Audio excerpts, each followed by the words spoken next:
Aussi. Il faudra nous apporter la recette. De toute façon, on mettra les recettes de Charlène sur la plateforme de la quotidienne France5.fr. En tout cas, ça aidera sans doute Michel qui nous demandait justement comment on faisait pour faire une lessive quand on était allergique au parfum. On continuera à en parler après ce deuxième sujet parce qu'on va vous donner une autre idée pour laver son linge pas cher et sans produits chimiques. On peut utiliser les noix de lavage. Alors, de quoi s'agit-il exactement? Comment ça s'utilise? On va voir ça dans le reportage de Vivien Charrer.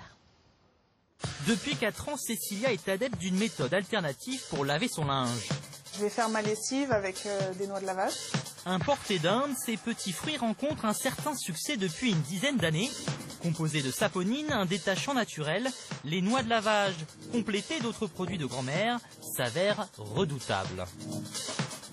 Il faut un petit sachet. Rajouter donc à 6 demi-coques. Là, je vais mettre une huile essentielle pour donner un petit peu d'odeur. Troisième étape, ajouter une cuillère de bicarbonate. La poudre naturelle est efficace pour raviver le blanc. 5 boules de lavage permettront de mieux battre le linge. Enfin, verser quelques centilitres de vinaigre dans le tambour et dans le bac à adoucissant. La recette est économique. Le sac d'1 kilo revient entre 8 et 12 euros. Cécilia a divisé son budget lessive par 15. J'étais à peu près à 60 euros par an. Et maintenant, entre les noix, le bicarbonate et les huiles essentielles, même si elles sont facultatives, ça fait à peu près 15 euros pour les 4 ans. Ces astuces, la blogueuse les partage dans ses articles. Les noix de lavage sont économiques, peuvent être utilisées à 2 ou 3 reprises, permettent de laver à froid et peuvent même servir de shampoing. En magasin bio, les alternatives pour laver son linge sont multiples. Dans cette enseigne, les ventes de noix de lavage ont chuté drastiquement au profit des paillettes. Ce qui se vend un petit peu mieux, c'est les paillettes de savon, puisque les gens peuvent faire leur lessive eux-mêmes, soit juste avec des paillettes, soit en y ajoutant du bicarbonate de soude, qui est aussi un très bon détachant et qui marche pour plein d'autres choses. Côté budget, les prix des lessives liquides sont sensiblement les mêmes qu'en grande surface, pour des produits bien plus naturels. Nous, dans nos produits, on n'aura pas de colorants de synthèse, de parfums de synthèse, de matières pétrochimiques et tous ces produits qui peuvent être nocifs pour la peau une fois qu'ils s'accrochent sur les vêtements et qui sont nocifs pour l'environnement. Enfin, si l'envie de consommer en vrac vous séduit, il est dorénavant possible de recharger ces bidons en magasin. En matière de lessive, sachez-le, il y a autant de méthodes que de lavandiers et de lavandières. Charlène, vous avez déjà essayé les noix de lavage? Oui. Et alors? J'avais pas aimé pour le blanc, parce que j'avais une fois lancé une machine, j'avais un petit peu attendu pour la sortir, la mettre au sèche-linge, et du coup j'avais des belles auréoles sur le drap blanc. Ah, c'est charmant. C'était sympathique. Ouais. Moi j'ai un avis particulier sur les noix de lavage. J'aime pas trop critiquer en général la concurrence, mais d'abord ce ne sont pas des produits qui sont récoltés en France, donc c'est fait en Inde et ainsi de suite, on ne sait pas par qui c'est récolté, c'est transporté. Deuxièmement, ce sont des produits qui contiennent naturellement de la saponine, c'est un des rares produits naturels qui contient du savon. Ce n'est qu'un peu de savon dans de l'eau. Et l'effet efficacité de noix de lavage, c'est de battre le linge parce que c'est une noix, on met à l'intérieur et ça bat. D'ailleurs, on rajoute même des balles de lavage, vous avez vu dans le reportage. Ouais. Bon, voilà, on met un peu de savon et de l'eau et on monte en température, voilà. Et ça ne fait pas non plus un lavage d'une efficacité redoutable, quoi. Je voulais dire quelque chose parce que je demandais à monsieur le prix, comme ça, pour 30 lavages, ça revient à 20 centimes par lavage. Alors, je m'excuse de poser la question comme ça c'est hypoallergénique. Quel est l'intérêt de s'enquiquiner à faire au Thermomix des mélanges si on peut avoir pour 20 centimes par lavage un produit qu'on achète? Ça vous donne un plaisir particulier? Ouais, le fait maison, je sais ce que je mets dedans. Voilà, c'est comme ceux qui font leur pain. Et d'autant qu'on ne sait pas exactement ce qu'il y a dans votre lessive, enfin on le sait puisqu'il y a la liste des ingrédients derrière. Mais vous marquez sans allergène. Il se trouve que dedans il y a quand même du sodium laureth sulfate qui est considéré comme pouvant irriter la peau. Comment ça se fait? Alors, on ne peut pas s'en passer? Alors, c'est une partie de la composition. Sodium laureth sulfate, vous avez raison, il est irritant à l'état pur. Quand on en met 100%, s'il n'y avait que ça, effectivement, le produit serait classé irritant. Vous remarquerez que sur les lessives l'arbre vert, d'ailleurs sur l'ensemble de la gamme des produits l'arbre vert, il n'y a aucun symbole de danger, il n'y a aucune classification, vous n'avez pas le picto orange avec la petite croix de Saint-André derrière. Nos produits ne sont pas irritants. Donc, c'est pas parce qu'on a un produit qui représente un pur un produit irritant. Alors, ce laureth sulfate, c'est un surfactant. C'est la chaîne idéale en termes de. Alors, je ne veux pas parler chimie aujourd'hui, en nombre de carbone. Vous avez dit surfactant. Alors, surfactant, c'est un tensioactif, c'est un peu compliqué. C'est le produit détergent, si vous voulez. Alors, une lessive, qu'est-ce qu'il y a dedans? En fait, qu'est-ce qu'il y a dans une lessive? Il y a un surfactant, un détergent.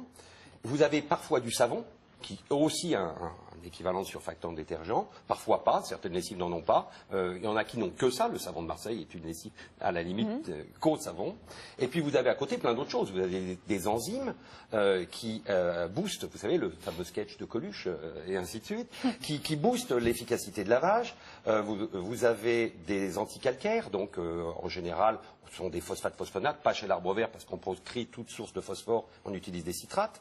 Vous avez des produits anti-redéposition, toujours le petit musclé qui revient, voilà. Et tous ces produits font que la lessive garantit un enlèvement des taches, un degré de blanc, le max, on essaye de la rendre la plus efficace possible. Pourquoi vous utilisez un détergent chimique alors qu'il en existe des naturels? Alors je n'aime pas le mot chimique parce que tout est chimie dans la vie. Non, parce que tout est chimie. Vous-même, on est constitué de molécules, tout est chimie. Un produit chimique, c'est un produit naturel. Oui. Les plantes sont constituées de plein de produits chimiques. Le pétrole, d'ailleurs, par ailleurs, je me rappellerai qu'il est aussi naturel. Il est issu de décomposition de végétaux. Il y a de cela très longtemps. Le problème, c'est que le pétrole n'est pas renouvelable et je pense qu'il faut parler de sources renouvelables ou de sources non renouvelables. Mais tout est chimie. Voilà. Alors, on utilise des produits. Le sodium lauryl sulfate vient d'un composé végétal, qui est en l'occurrence le palme, qui peut par ailleurs controverser. La différence que le palme chez nous, c'est du noyau de palme, c'est ce qu'on appelle l'huile de palmiste, par rapport à l'huile de palme qui est réservée pour l'alimentaire. Voilà. Et c'est aujourd'hui la source principale matière première en huile qui est la moins chère du marché. Et donc Gérard veut peut-être comprendre pourquoi finalement Charlène fait sa lessive toute seule. Je sais pas, parce que là c'est marqué, moi j'ai adoré, c'est marqué hypoallergénique. Testé sur personnes volontaires à peau sensible. Les agents allergènes, ils sont listés. Il y a une liste qui est considérée comme des agents allergènes. Ça ne veut pas dire que dans la lessive, il ne va pas y avoir un truc qui, toi, va t'irriter, pas forcément moi ou Maya. Mais simplement, ça veut dire qu'il n'y a pas la liste des produits qui a été mise sur papier. Ouais. Encore un petit SMS. Votre avis, s'il vous plaît, que pensez des lessives avec adoucissant incorporé? Moi, je suis contre. Je vous êtes contre les lessives, donc, vous, alors. Non, mais contre le parfum. Ouais. Mais moi, je ne supporte pas, donc... Mais vous faites vous-même votre adoucissant, vous nous le disiez. Donc vous utilisez quand même de l'adoucissant. Oui, mais je le fabrique moi-même. Voilà. Alors pourquoi nous, bien évidemment, on commercialise des assouplissants. On est un des seuls ou un des rares sur le marché à produire des assouplissants qui n'ont pas d'allergènes. Vous parliez tout à l'heure de la liste. Effectivement, mais les deux intégrés, il n'y a pas que les allergènes qui peuvent gêner. Il y a aussi ce qu'on appelle les substances sensibilisantes. On ne veut pas faire de la chimie, c'est les substances classées R43, c'est un bien vilain mot. Substances sensibilisantes sont des substances qui sont reconnues pas pour déclencher une allergie, mais pour irriter ou pour donner une sensibilisation. Donc chez l'arbre vert, il n'y en a pas non plus. Donc effectivement, on teste sur peau sensible, on teste sur personnes à peau sensible, mais effectivement, il y a les substances sensibilisantes. Et on ne peut pas garantir, quelque produit qu'on puisse faire, qu'un jour on n'aura pas de réaction, parce que ça se déclenche à la longue, au bout de 10 ans, en continu, lorsqu'on a un usage courant. Donc aujourd'hui, en l'état de nos connaissances, nous savons que nous faisons sans doute les meilleurs produits, mais peut-être que tout ça s'est appelé à évoluer. Il y en a beaucoup d'autres quand même. Il existe notamment Harmonie Verte, Ecodou, j'en cite quelques-uns parce qu'il y a aussi beaucoup d'autres lessives bio que vous pouvez trouver sur le marché, notamment dans les magasins bio. J'ai une question d'homme. On met du parfum dedans pour que la lessive sente bon quand elle sort, ou parce que c'est attirant quand on achète la lessive, il y a un plaisir à l'acheter. Moi, je crois que c'est pas une question d'homme, c'est une question d'hommes et de femmes. Il y a un rapport au linge. Merci. Il y a un sociologue qui s'est cassé les dents plusieurs fois. Il y a un sociologue qui s'est beaucoup penché dessus, Kaufmann. Et il y a un rapport au linge qui est extrêmement intime. Donc le linge, c'est vous. Donc sentir bon, c'est être bien. Mais bonne question d'homme, parce qu'il y a figuré qu'il y a des lessives d'hommes. La lessive d'homme, ça coûte 11 € pour 10 lavages, mais c'est fait en accord parfait avec l'eau de toilette portée par ces messieurs. Donc vous voyez que... Mais ça sent plus effectivement l'eau de toilette que le linge. Alors il faut savoir que si un linge sent bon, ou sent fort, entre guillemets, ça veut dire que dessus, il y a encore des molécules qui restent sur le linge. Sinon, il ne sentirait rien. Il ne sentirait que son produit d'origine.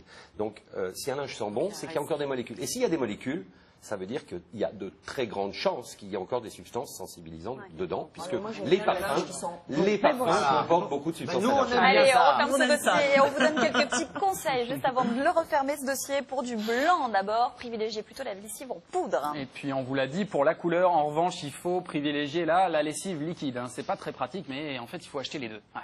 Pour les peaux fragiles, il existe des alternatives. On vous en a présenté notamment les noix de lavage. Et puis avec les lessives concentrées, pensez à bien respecter le dosage, à utiliser donc moins de produits. Quand les lessives concentrées sont arrivées, c'est vrai que les consommateurs avaient tendance à doser de la même manière, donc il faut se fier aux petits bouchons. Et puis pour consommer moins, suivez les recommandations, lavez à 30 degrés, qui réduira la consommation d'énergie et des coûts. Voilà, merci à tous d'être venus sur ce plateau. Merci à Sarah Boulker qui nous a aidé à préparer ce dossier. On fait appel à vous pour un prochain dossier de la quotidienne. Si vous fréquentez régulièrement les ventes aux enchères pour y acheter différents objets, des voitures, des meubles, de l'électroménager, eh bien, venez témoigner sur ce plateau 01 55 20 05 35 ou un petit mail témoin@laquotidienne.net.